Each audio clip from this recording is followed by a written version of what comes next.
जय श्री कृष्णा। मिली हुई चीज केवल संसार की सेवा के लिए है, उसको अपनी नहीं मानो और संसार की सेवा करो तो कल्याण हो जाएगा, मुक्ति हो जाएगी। जो कुछ देखने में, सुनने में, समझने में आता है वह सब कुछ भगवान का है, यह पहली बात है। उसको अपना ना मानकर भगवान का मानो तो आपका साधन शुरू हो गया है। उसको अपना मानो तो साधन शुरू नहीं हुआ है। बहुत ही समझने का विषय है। दूसरी एक मार्मिक बात है कि सांसारिक वस्तुएं हमारे लिए भी नहीं है, ये भगवान की है और भगवान के लिए है, हमारी नहीं है और हमारे लिए भी नहीं है। ये दो बातें मान लो, फिर सब काम ठीक हो जाएगा। मूल में सब संसार के मालिक भगवान हैं। भगवान की चीजों को आप अपनी क्यों मानते हो? राज की चीज पर कोई कब्जा करता है, उसको दंड होता है। वे चीजें आपको उपयोग करने के लिए मिली हैं। जैसे यह पंडाल आपको बैठकर सत्संग करने के लिए दिया हुआ है, अपना व्यक्तिगत नहीं है, यह भगवान का है, हमारा नहीं है। ध्यान भगवान के मुखारविंद का करना चाहिए या चरणों का करना चाहिए। आज हम आपको बहुत ही एक अच्छी बात बताने वाले हैं। यह सभी के मन में प्रश्न रहता है कि क्या हमें भगवान के मुखारविंद का दर्शन करना चाहिए या भगवान के चरणों का। आइए जानते हैं।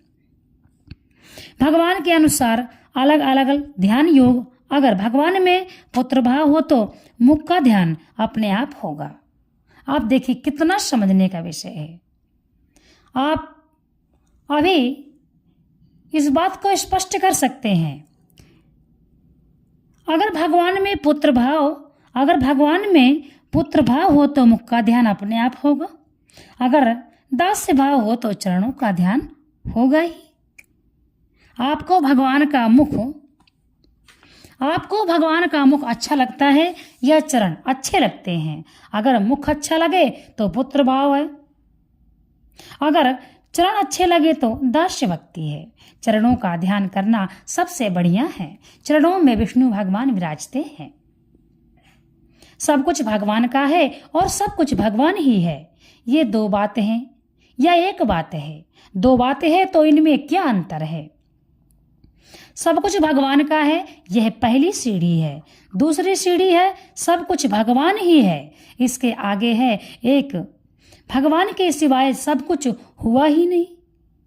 सबसे पहले यह मान लेना चाहिए कि सब कुछ भगवान का है। भगवान सबके मालिक हैं। भगवान सबके मालिक हैं। हमें मात्र अपनी चिंता रहती है। हमें सिर्फ हम अपने लिए सोचते हैं, अपने बच्चों के लिए सोचते हैं, परंतु परमात्मा तो सब के लिए सोचते हैं। मनुष्य को छोड़कर मनुष्य अपने लिए सोचता है, पर भगवान मनुष्य के लिए कब सोचते हैं वह अभी हम आपको बताएंगे। ये बहुत ही गूढ़ रहस्य है। भगवान हर जीव की चिंता करते हैं, उसमें मनुष्य भी शामिल है। ऐसा नहीं है हमारे कहने का तात्पर्य कि भगवान मनुष्य की चिंता नहीं करते, परंतु भगवान किस क्षण तक मनुष्य की चिंता करते हैं वह अभी स्पष्ट हो जाएगा, क्योंकि मनुष्य खुद ही इतना होशियार है। इसीलिए भगवान खुद कहते हैं कि समस्त सृष्टि ब्रह्म है। तो फिर भगवान क्या है? भगवान परम ब्रह्म है। इसीलिए परम ब्रह्म सबका ध्यान रखते हैं। हम सब उन्हीं के अंश हैं, हम सब उन्हीं के संतान हैं। हम अपना ध्यान खुद से कभी नहीं रख सकते, क्योंकि हमें यह खुद मालूम नहीं है कि हमारे इस जीवन के निर्वाह के लिए क्या क्या चाहिए, और वो क्या क्या चाहिए वह सब चीजें इस संसार में पहले से ही उपस्थित हैं। क्या हमने आकर के ये संसार में अपनी उपयोग की वस्तुएं एकत्रित किया था? यह सब परमात्मा की ही देन है। जब हमारा जन्म हुआ तब भगवान ने मां की दूध की व्यवस्था कर दी, क्योंकि जब कोई बच्चा जन्म लेता है तो वह भोजन नहीं कर सकता, इसीलिए माँ के दूध निकलता है। ये क्या है? ये शक्ति है, यही सत्य है। हमारा पिता भगवान है। कहीं ना कहीं हम भगवान के ही संतान हैं। भगवान हमारा गर्व से ध्यान रखते हैं। जिस प्रकार से जीव की रचना हुई, मनुष्य के शरीर की, आप किसी को भी सृष्टि में देख लीजिए, उसके शरीर की अलग अलग संरचना है। कौन करता है यह? क्या हमने अपने हाथ स्वयं बनाए हैं? क्या हमने अपने हाथों में उंगलियां स्वयं लगाई हैं? क्या हमने अपने मुख में दांत स्वयं से फिट किए हैं? यह तो भगवान ही करते हैं। हम तो सिर्फ अपने शरीर के साथ क्या करते हैं? भगवान ये शरीर बना करके देते हैं, परंतु हम इस शरीर को भी नहीं सुरक्षित रख पाते। भगवान ने किस प्रकार से शरीर की रचना की, परंतु सिर्फ हमारा कार्य क्या है? इस शरीर को संभालना, वही नहीं हमसे होता। अब एक समझने का विषय है। आपने देखा होगा, यदि कोई छोटा सा कीड़ा, चींटी मान लीजिए, किसी से मर जाए तो क्या कहते हैं बड़ी आसानी से? अरे छोड़ो, चींटी है, छोटा सा जीव है। तो उसको बना करके दिखाओ। जिसके अंदर मारने की क्षमता है, उसके अंदर बनाने की भी क्षमता होनी चाहिए। छोटा सा जीव है तो क्या हुआ?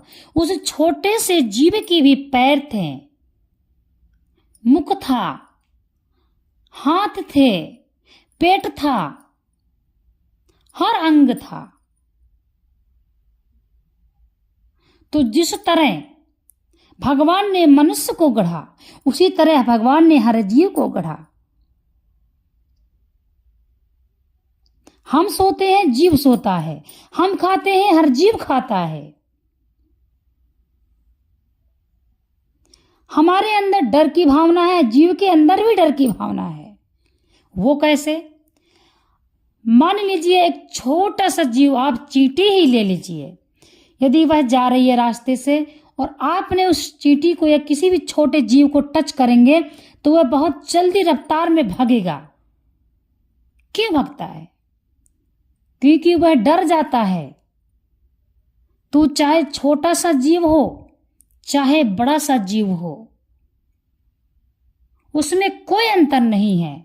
उसके अंदर भी आत्मा है और हमारे अंदर भी आत्मा है।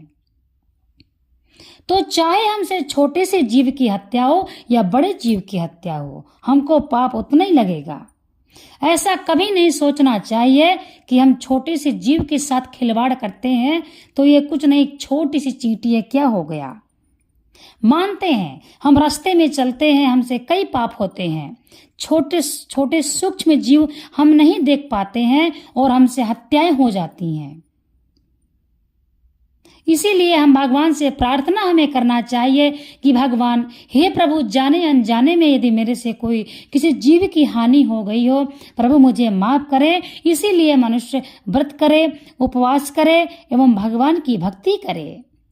जाने पाप तो क्षमा नहीं होते, परंतु अनजाने पापों में कुछ छूट भगवान अवश्य देते हैं। इसीलिए अपनी जो अंतरात्मा है वह सभी जीवों के अंतरात्मा से अलग नहीं है।